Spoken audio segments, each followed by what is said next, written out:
بسم اللہ الرحمن الرحیم۔ الباری، ہر چیز کو عدم سے وجود میں لانے والا، وہ جس نے ہر شے مناسب اور بے مثال تخلیق کی ہے۔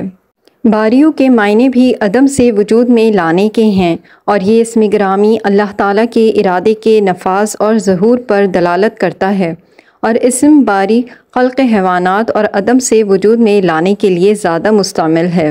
یہ اسم گرامی قرآن مجید میں 2 بار آیا ہے۔ اللہ تعالیٰ فرماتے ہیں، ترجمہ سورہ حشر کی آیت کا، وہ اللہ ہی پیدا کرنے والے، ڈھالنے والے، صورت دینے والے ہیں، سب اچھے نام اسی کے ہیں۔ سیدنا موسیٰ علیہ السلام نے کہا تھا، سورہ بقرہ کی آیت کا ترجمہ، اے میری قوم، تم نے بچھڑے کو معبود بنا کر اپنی جانوں پر ظلم کیا، پس اپنے باریوں کی طرف توبہ کرو، پس اپنی جانوں کو قتل کرو، یہ تمہارے لیے بہتر ہے تمہارے رب کے نزدیک۔ اس نے تمہاری توبہ قبول کی، بے شک وہ توبہ قبول کرنے والے ہیں۔ باریئکم کہنے میں ان کے جرم کی شدت سے آگاہ کیا گیا ہے، یعنی اس کی طرف توبہ کرو جس نے تم کو پیدا کیا اور تم اس خالق کے ساتھ پھر غیر کی عبادت کرتے ہو۔ الباریوں کے فوائد۔ البرء کے معنی نافذ کرنا ہے، اور جو اندازہ لگایا ہے اسے ترتیب دینا، نمایاں کرنا اور وجود میں ثابت کرنا، اور پھر اسے نافذ کرنا اور اپنی مرضی سے وجود میں لانا صرف اللہ کی قدرت میں ہے، یہ اور کسی کے بس میں نہیں۔ بریۃٌ مخلوق کو کہتے ہیں، ان میں کافر بھی پیدا کیے گئے ہیں اور مومن بھی۔ کافر بدترین مخلوق ہیں اور مومن بہترین مخلوق۔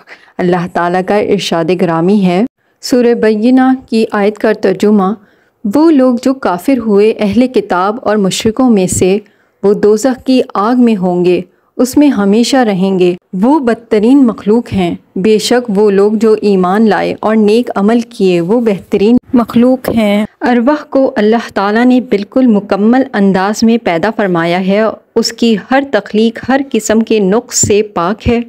انسانی تخلیق اتنی جامع ہے کہ اس میں کوئی کمی نہیں۔ اگر انسانی جسم کی بناوٹ کے ایک ایک حصے پر غور کیا جائے تو انسانی تخلیق اس کی ایک شاہکار ہے۔ اس شاہکار کے بنانے کی صفت کو باریوں کہا جاتا ہے۔ حضرت امام غزالی رحمۃ اللہ علیہ نے فرمایا کہ جب کوئی شخص کسی چیز کو بنانے کا ارادہ کرتا ہے تو اسے 3 مدارج طے کرنے پڑتے ہیں۔ پہلا درجہ اندازہ ہے، یعنی کسی چیز کو عدم سے وجود میں لانا ہے۔ دوسرا درجہ وجود دینا ہے، اور تیسرا درجہ اس کی شکل و ہیئت ہے۔ پہلے درجے کے لیے خالق کا لفظ استعمال ہوتا ہے، اور دوسرے کے لیے باریوں کا، اور تیسرے کے لیے مصور کا لفظ ہے۔ اس لیے باریوں کا مطلب تخلیقی وجود کو سنوار کر پیدا کرنا ہے۔ ڈاکٹر کے صاحب شفا بننے کا عمل۔ اگر کوئی ڈاکٹر، حکیم یا طبیب یہ چاہتا ہو کہ اس کے علاج کرنے میں اللہ کی خصوصی مدد شامل حال ہو اور اس کی دی ہوئی دوا شفا کا ذریعہ بنے، تو اسے چاہیے کہ اس اسم یا باریوں کو روزانہ 213 مرتبہ پڑھنے کا معمول بنا لے۔ انشاءاللہ جس مریض کا وہ علاج کرے گا، اللہ کرم کرے گا۔ اگر یہ پابند تعداد میں نہ پڑھ سکیں تو کھلا پڑھتا رہے۔ تمام امراض سے شفا اور آفات سے سلامتی کا وظیفہ۔ جو شخص 7 روز تک روزانہ اسم یا باریوں پڑھے گا، اللہ تعالیٰ اسے امراض سے شفا اور آفات سے سلامتی عطا فرمائے گا۔ دلی مراد کے لیے جو کوئی اسم مبارک یا باریوں 244 بار پڑھے، اس کی جو بھی مراد ہوگی پوری ہوگی۔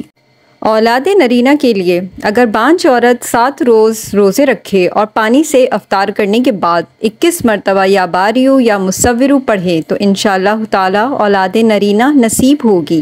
عذاب قبر سے محفوظ رہنے کے لیے کوئی شخص بعد نماز جمعہ 100 بار اس اسم پاک یا باریوں کو پڑھے گا تو اس کو قبر میں تنگ نہیں کیا جائے گا، اور حق تعالیٰ اس انسان کو عذاب قبر سے محفوظ رکھے گا اور قبر باغیچہ جنت بن جائے گی۔ دوسروں پر برتری حاصل کرنے کے لیے اس بڑے نام کی تاثیر یہ ہے کہ اس کا وظیفہ پابندی اوقات کے ساتھ کرنے والا آدمی نہ صرف روح انسانی پر برتری حاصل کر لے گا، بلکہ یہ وظیفہ پڑھنے والا بھی خود کو دوسروں کی نظر میں برتر پائے گا۔ اے انسان، اپنی غذا کو تو دیکھ۔ اللہ تعالیٰ کا ارشاد ہے، سورہ عبسہ کی آیت کا ترجمہ، انسان ذرا اپنی غذا پر نظر ڈالے اور اس میں غور کرے۔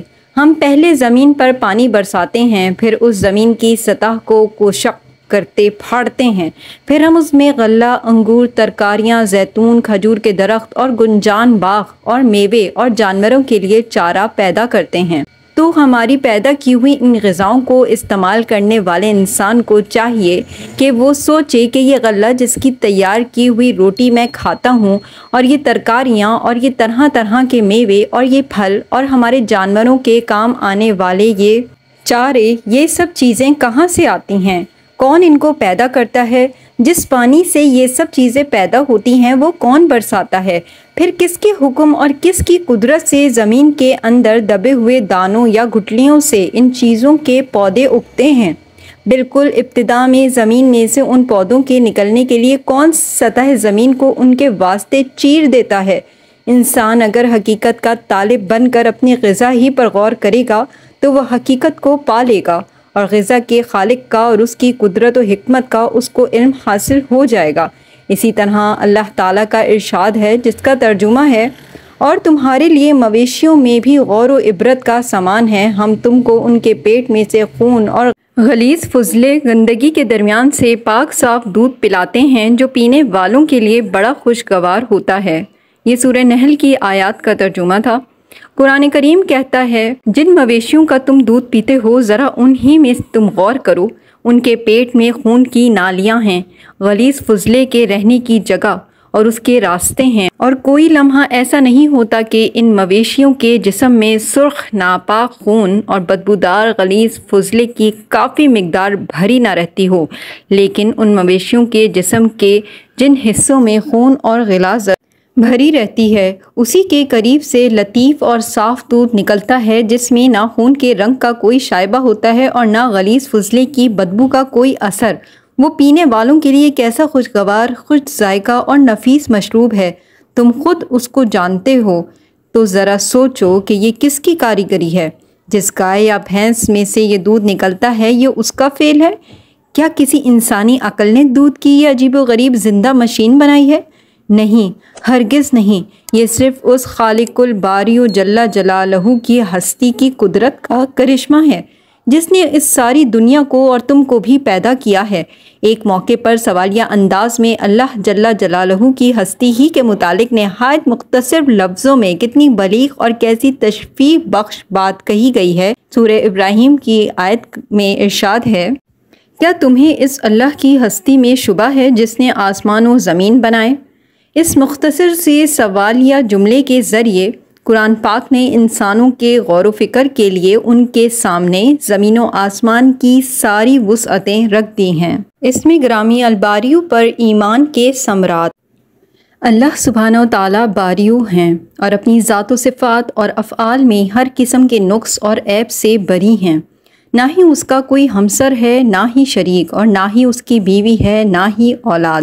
اللہ تعالیٰ ہی زندہ مخلوقات کو اپنی حکمت و مصلحت کے مطابق زندگی عطا کرنے والے ہیں، اور پھر ان کی تمام تدبیر و تصرف بھی اس کے ہاتھ میں ہے، اور وہی کچھ ظاہر ہوتا ہے جو اس سے قبل تقدیر میں لکھا جا چکا ہے۔